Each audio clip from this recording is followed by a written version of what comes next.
Hi, friends, and welcome to Me Living Approved, where I do real talk through my life experiences. Join me as I share my thoughts today.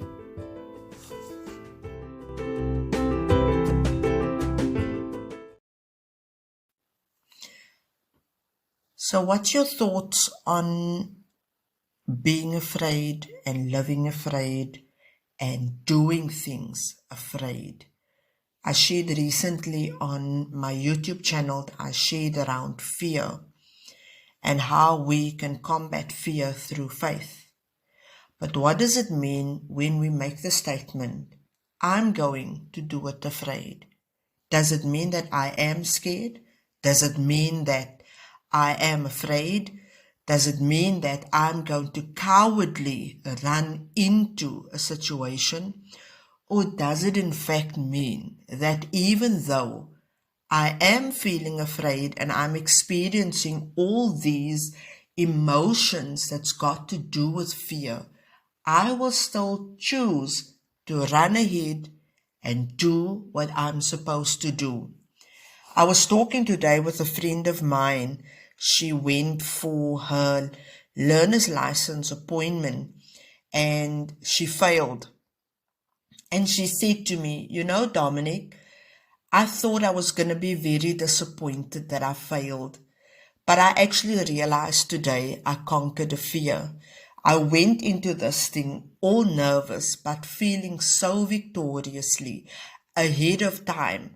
And I made myself believe, and I still believe, she said, that I am going to get my driver's license and that this is part of the journey. I was wowed by that because it's so easy to just quit and so easy just to tell ourselves, I am too scared to do this, so I will rather not do it. I myself find myself in that situation where I've got this big thing that's walking and right in front of my face. Not walking, it's like literally in my face, and all I can think of is, what if I attempt at doing this and I fail? Well, this year I went to go study my second year and I had two oral exams, which was the reason why since 2019 I never ever went back to school. It was also the reason why in 2015 when my husband went, and it was so convenient for both of us to do it at the same time, that I decided I'm not gonna do this because I ain't standing up in front of people and talking and having everybody look at me. And what if I make a fool of myself?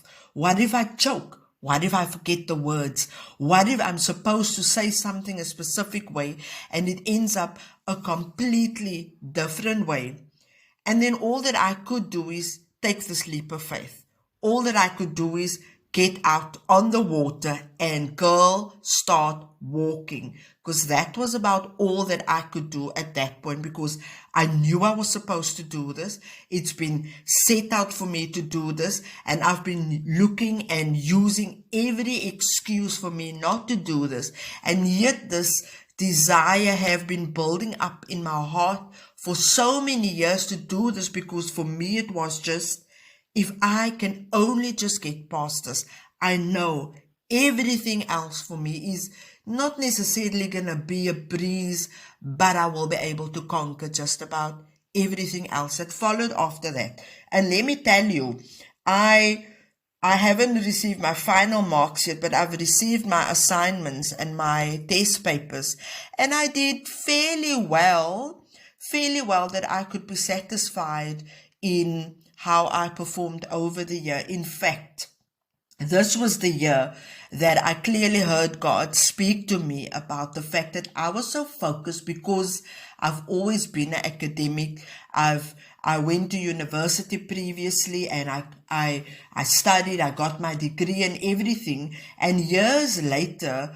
for me, it was a question of, if I put myself out there again, what if I cannot hold up? Because the last time I did it, guys, was like 2003, I graduated. No, 2004, I graduated. So 2003 was the last time that I formally did a exam or a test. And now all of a sudden, I have to do it again. What if I fail? What if I don't get it right?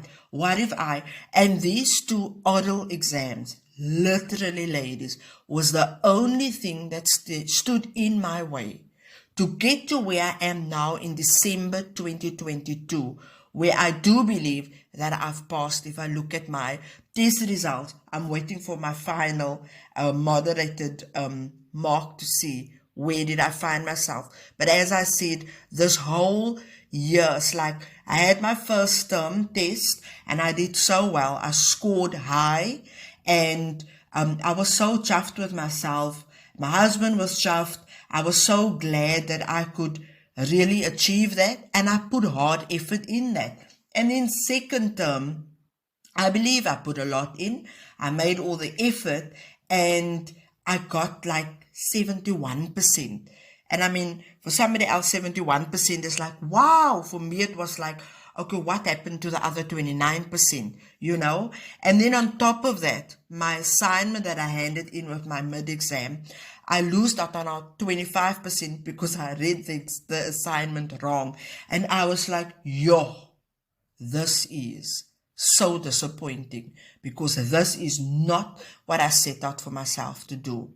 And lo and behold, God spoke to me about how this was for me should be for me more about gaining the knowledge and the experience so that I could help somebody else rather than getting 80, 90%, even a distinction. And for me, it was like, shoo, must I really let go of this whole idea of passing with a distinction? Because that was what I was on my vision board. That was what I set out for myself. And to me, it was like, are you contradicting yourself now, Lord? Because you say I must put my vision out. My vision was a distinction, and now you're telling me it's not about that. And, you know, I just had to trust, and I put myself out there, and I did what I was supposed to do, and I got, I think, 79%. And it was like better than 71, but still, in the 80s would have been better. And again, I heard the Lord say to me, you know, you're still not getting it. And one of my subjects in specific spoke to me about the fact that you can choose to follow the plan that is set out for you, or you can take the long route, try your own thing, and then let's see where you end off. And then we're going to have to do all the hard work to get back to where we could have just been. It's like taking a airplane to Johannesburg. It takes you 2 hours, where you say, oh no, it's fine, I'll rather take a walk, which would take you, I think, 2 to 3 days to do that. Apart from that, you'll be so tired, you would have to do all the work, where in the airplane, you would just sit back and relax and let the pilot do his work. So, long story short, I decided, let me do what I've been told to do. Because, you know, obedience is key. And I did that, and I super exceeded myself in my final term. It was such a wow. It was like, yo, this could have been so much quicker and so much easier to get there. But what am I saying? Do it afraid. As in, don't be afraid doing it, but ponder on the victory instead of what you're feeling right now, because your soul is telling you, girl, this ain't gonna happen. Girl, you might fail. Girl, you are gonna fail. Girl, don't make a fool of yourself. But the reality is, if we believe we can do it, if we really put our mind to it, if we really put our heart to it, and honestly saying that if you put the effort in, we can achieve it. It's been proven over and over. People that work hard, they always achieve their goals. There's not one person that I know of that have achieved a and conquered so much, and I didn't really put the effort in.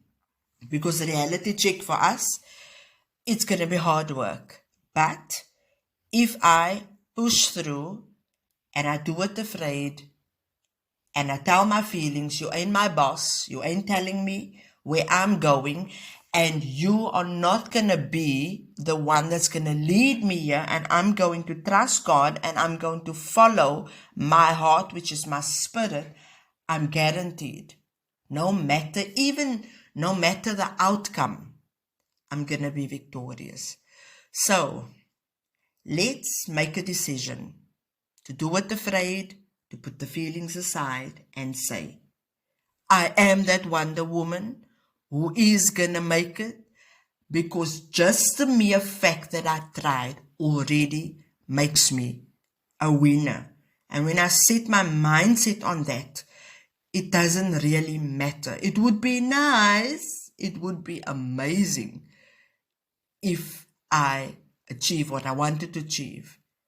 But it's so much satisfying when I can look at something like my friend said today. You know, I got out of that car, I knew I failed, but for me it was like I tried.